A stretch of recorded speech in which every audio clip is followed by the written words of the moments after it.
మేము అభివృద్ధి వ్యతిరేకం కాదు, చేసుకున్నాం. ఈరోజు పరిస్థితి ఏంటారా? ముందే 217 మంది ప్రొఫెసర్లు ఉండాలి, 20% ప్రొఫెసర్ లేరు, డాక్టర్ లేరు, అడిగే నాతుడు లేడు. ఈరోజు భారతీయ జనతా పార్టీ కేంద్రంలో నరేంద్ర మోదీ పుణ్యంలో ఆక్సిజన్ సెంటర్లు, డయాలసిస్ సెంటర్లు, ఎక్స్రే ప్లాంట్లు ఒక్కటి కాదు 34 రకాల ఈక్విప్మెంట్ ఈరోజు ఇచ్చింది.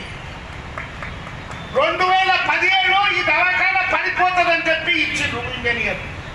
దీన్ని మార్చండి అన్నారు. ఎవరి పేరు మీద కట్టింది తెలుసా అమ్మ మీకు? ఈ యొక్క దవాఖాన కట్టింది మన ఎమ్మెల్యే బర్నికమ్మ కన్స్ట్రక్షన్ పేరు మీద.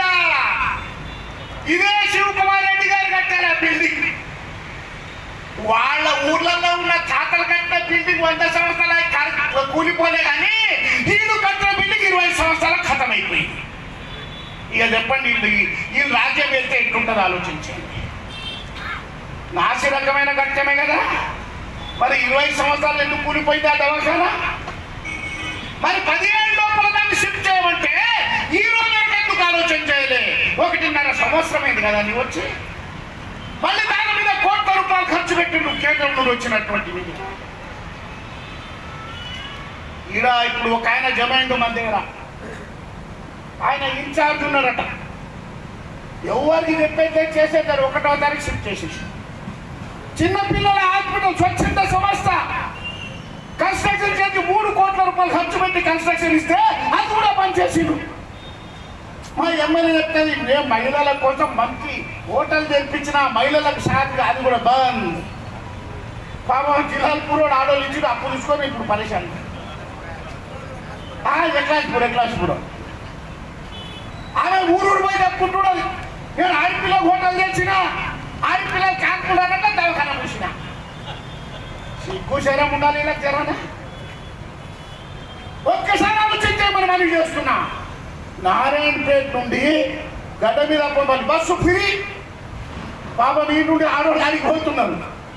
ఆడ నుండి పోవాలంటే మళ్ళీ ½ ఎకరా అర్ధ ఎకరా పోవాలి. రోడ్డు కూడా లేదు. నేను మొదటిసారి చూస్తున్నా. సీఎం వచ్చి ఇనాగ్రేషన్ చేసిన దవాఖానకు రోడ్డు లేదంటే ఇక అర్థం చేసుకుని సీఎం దమ్ము ఉండదా లేదా నాకు అర్థమైంది. 1/2 కిలోమీటర్ రోడ్ లేదు. ఆడ దిగి నడుచుకుంటా పోయి ఆ పోలీసు తీసుకొని వచ్చారా, టిఫిన్ దొరకదు, ఛాయ్ దొరకదు, ఏం దొరకదు. వాళ్ళు ఆడవాళ్ళు వచ్చి రోడ్డు మీద నిలబడితే వాడు నారాయణుడికి వచ్చే బస్సు ఆత్తనే రేటు రసీదు వస్తాడు. అరే ఆడపిల్లలు చంపుతున్నారయ్యా, బీద వాళ్ళ ఉసురు ముక్తుంది మీకు. అరే ఒక 50 అంబులెన్స్ పెట్టండి, 118 వార్డుకు 2 పెట్టండి, వార్డుకు బస్తీ దవాఖానాలు చాలు చేయండి. స్థలం లేదట నారాయణపేట. వ్యవసాయ మార్కెట్ సముదాయాలు 4 పడ్డాయి, మూలకు కట్టిపెట్టి జోరుదారున్నాయి. దాన్ని ఖాళీ సెంటర్ మీద చేసి ఏసీలు పెడతాయి, ఆపరేషన్లు అవుతాయి, కాన్పులు అవుతాయి, యూపీఎల్ అయితే అన్నీ అయిపోతాయి. ఎవరు చూద్దామని ఇస్తున్నారు మీరు? నారాయణపేట దవాఖానా షిఫ్ట్ చేయడం ఎంత కుంభకోణం జరిగిందో దీని మీద ఎంక్వైరీ జరపాలని చెప్పి నేను డిమాండ్ చేస్తున్నా. ఈ కలెక్టర్ గారి ఆఫీసర్లు ఎందుకు ఇక్కడ నుండి షిఫ్ట్ చేశారో వాళ్ళపై చర్యలు తీసుకోవాలని చెప్పి నేను డిమాండ్ చేస్తున్నా. 13 రోజుల నుండి ఈరోజు ఎన్ని ఇబ్బందులు పడుతున్నారా ప్రజలు? షుగర్ పేషెంట్లు, బీపీ పేషెంట్లు,